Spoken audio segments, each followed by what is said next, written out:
upcoming album ni Asia's romantic balladeer Christian Bautista.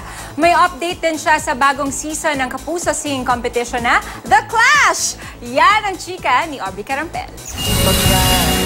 Ang may kapalating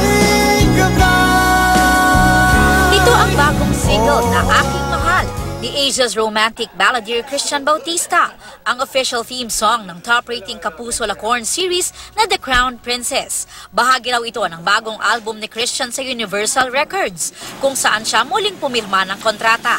Tuloy-tuloy raw ang recording ni Christian at umaasa siyang matatapos ang kanyang album soon. Ngayon, I want to collaborate with younger songwriters as well. Iba yung mga sulat nila ngayon. Ang gaganda rin and it's coming from a deep place. Napapanood si Christian sa Studio 7, kung saan young Kapuso singers naman ang kanyang mga katrabaho.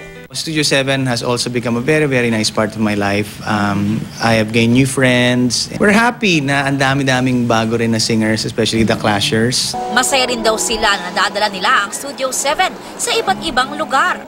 Last week, mga probinsya sa North at Central Luzon ang dinayo nila para sa kanilang Musicalia tour.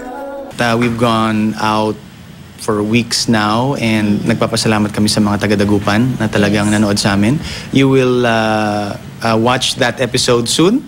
Abangan din ang Kapusong Pinoy Studio 7 Musicalia sa Brooklyn, New York, hatid ng GMA Pinoy TV. Sa King's Theater na yan sa May 11. Makakasama ni Christian sina Julian San Jose, River Cruz, Kylene Alcantara, Betong Sumaya, Golden Cañedo at Alden Richards. Dapat din daw abangan ang nalalapit na pagbabalik ng Kapuso Singing Competition na The Clash, kung saan muling uupo si Christian bilang isa sa judges. It's very exciting. We're also inviting everyone to join The Clash kasi kakaiba siyang singing contest.